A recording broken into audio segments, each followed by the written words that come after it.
You know what makes communicating change so hard?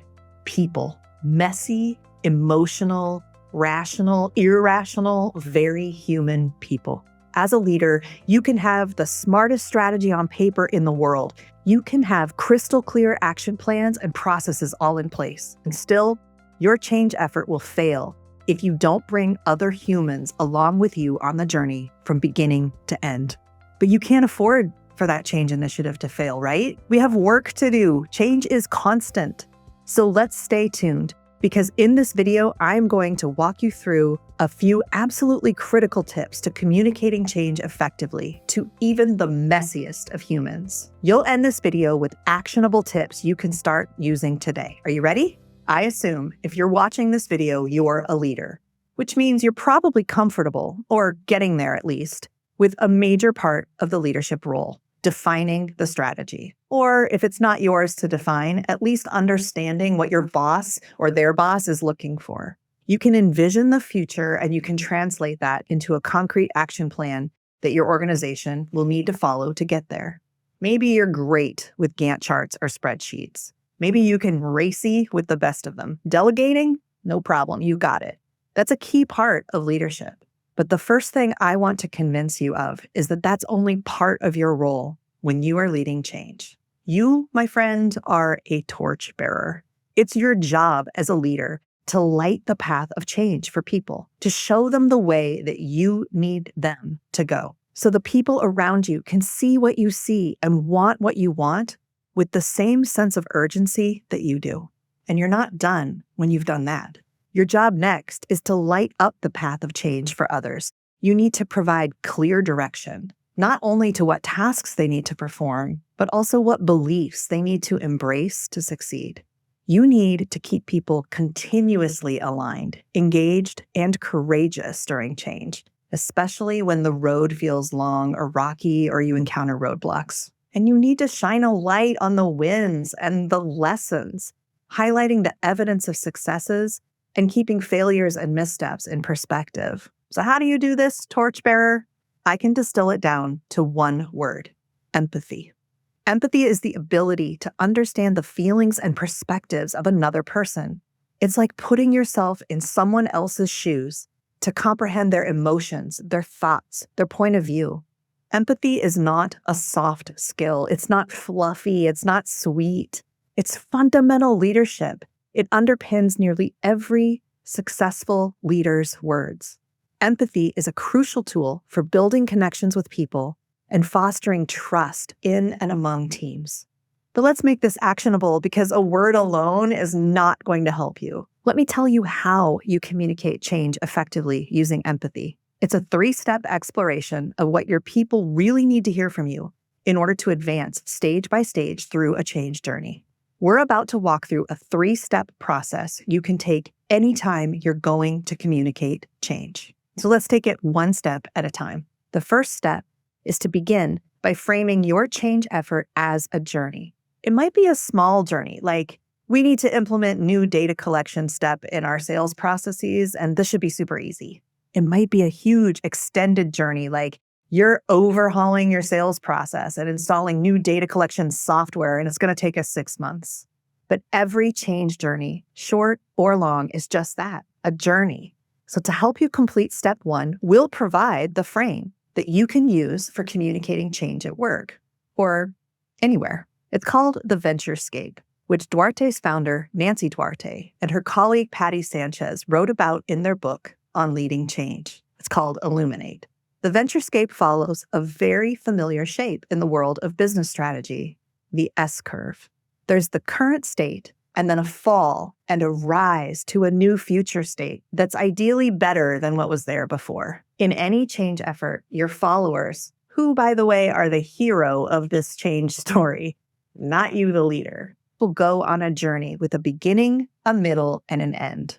Now, in the beginning, your people are first invited to dream or to envision the future with the change enacted. This is when you want them to see what you see, want what you want with the same level of urgency that you want it. To move to the next stage, your people will need to leap. This is where you want them to make a decision to act. You're asking them to take a bold step into what might feel unknown, scary, uncomfortable, or risky. The next stage we label fight, which is the step at which you will expect people to first encounter a struggle or a challenge with the change. You want them to solve those problems and move on. Now, over time, they're going to face enough of those challenges that they're going to encounter the long tail of change, which we labeled climb. This is the part where you want them to stick with the change, not to lose sight of the strategy, not to abandon the effort, or at worst, not to sabotage the change. And eventually, the journey is going to reach an end where your people will either emerge successful or unsuccessful. And at this point, if you haven't already, you're probably thinking about the next change that you want them to dream about. And the thing that you know, because we live when we live, is there's never just one S-curve that anyone is dealing with. On one change journey, your people might need to go through this cycle several times. And they might be on several other S-curves all at the same time because your change effort isn't the only change effort they face. So this is your first step. Frame your journey. Sit down and sketch this out. What's the vision of the dream? What specific leaps do you want people to take? What problems will they likely encounter? How long will it last? And how will you know when the effort or the key milestones of the effort have been met or missed? Congratulations. If you finish this step, you've just gained some perspective about what you might want to say and when, but you're not ready. I'm going to hit you now with step number 2 in this empathy exercise.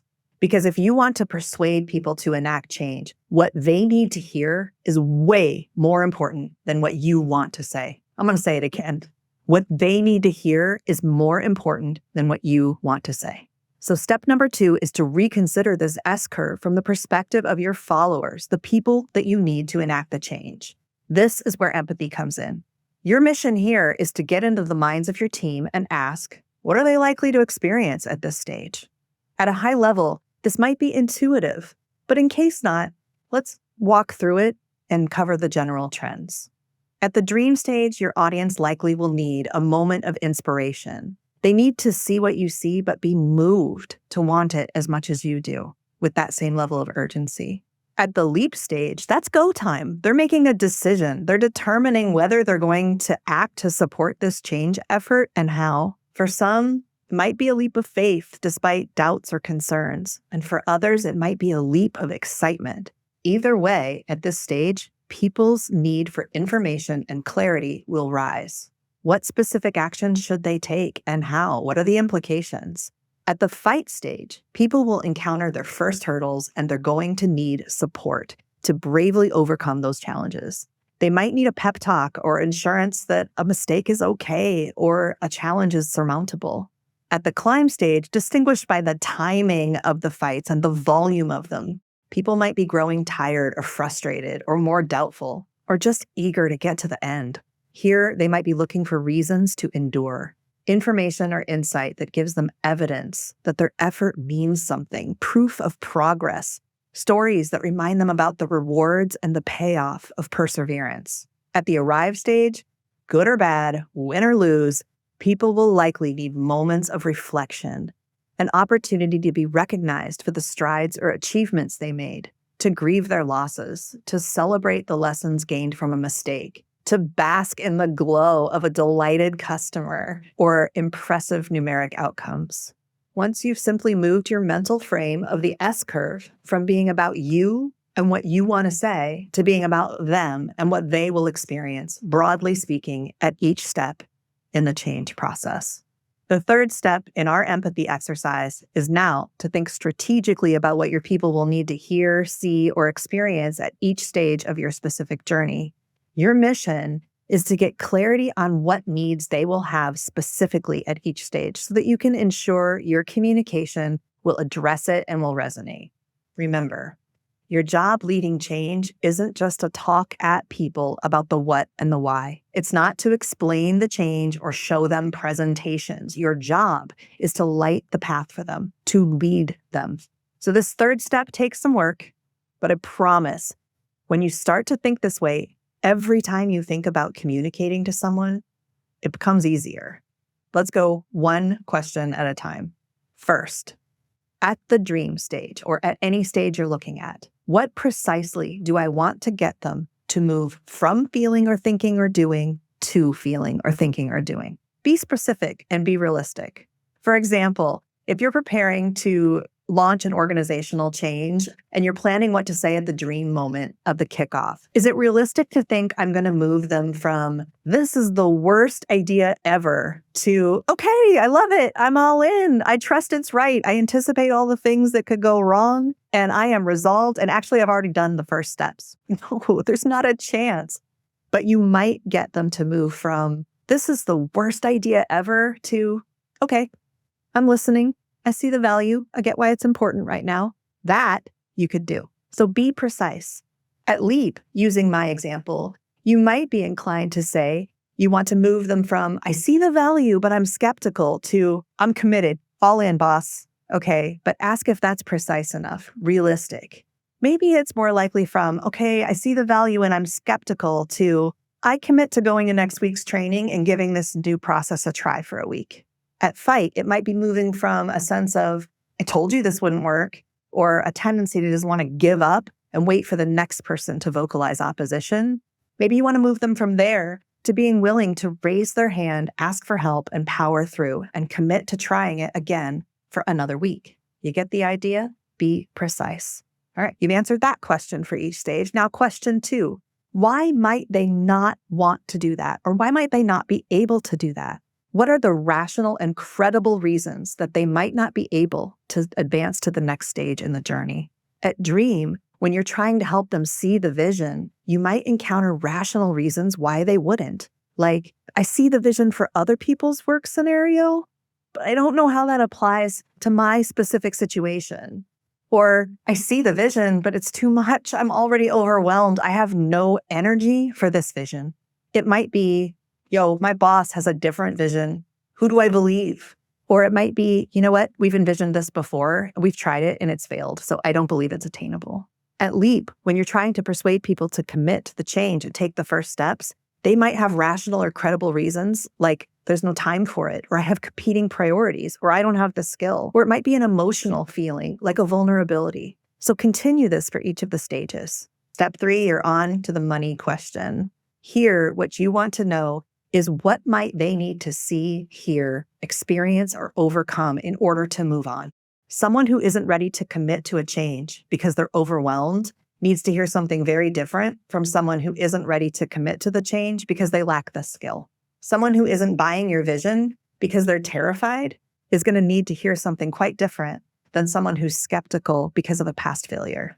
But you've thought this through now. You've mapped it all out. So when you prepare your change kickoff, when you're ready to tell the whole team what's starting, you're ready to emphasize the right message that will achieve the right move from, move to objectives.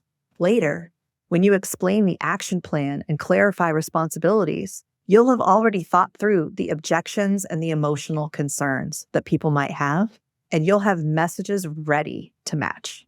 What you've just done is create a message map. You've identified what messages you might need to emphasize and when, as you move people on the journey of the change that you're leading. Let's come back to something really important about leading change: the humans. Are they all going to walk on that S-curve together in a cohesive bunch? Heck no. Are they all going to have the same perspectives and feelings and needs as a group at the same time? Count on this. No. If they move past one stage to another, will they only move forward? Again, sorry, nope. But by watching this video, you've just learned the one powerful empathy skill that prepares you for moving anyone from where they are to where you want them to be. What they need to hear is more important than what you want to say. So if you encounter a naysayer or a skeptic, you can run this exercise on paper or really quickly in your head as you plan on how to address that person's concerns. If you see someone struggling, you can chart where they are on the journey and adjust your message to match. If you see a group of people at different stages, you can think about how you meet all those differing needs in a single meeting agenda. Or maybe it's in a presentation. Yes, getting people to change is messy, but it's also really rewarding. There is nothing like that feeling when you see a human team arrive at the end of the journey of change and achieve a vision that you helped them see. There's nothing like seeing the benefits of strategy realized. The benefits to who? To the same creatures that made it difficult to begin with. People, your team, your customers, and your stakeholders. You've got this, torchbearer. If you liked what you see here and want to practice it more, please download our free audience journey map tool to help you think through your change message strategy. Thank you so much for watching. And if you liked this video, remember to subscribe for more useful tips on empathetic communication and leadership. Thanks for watching.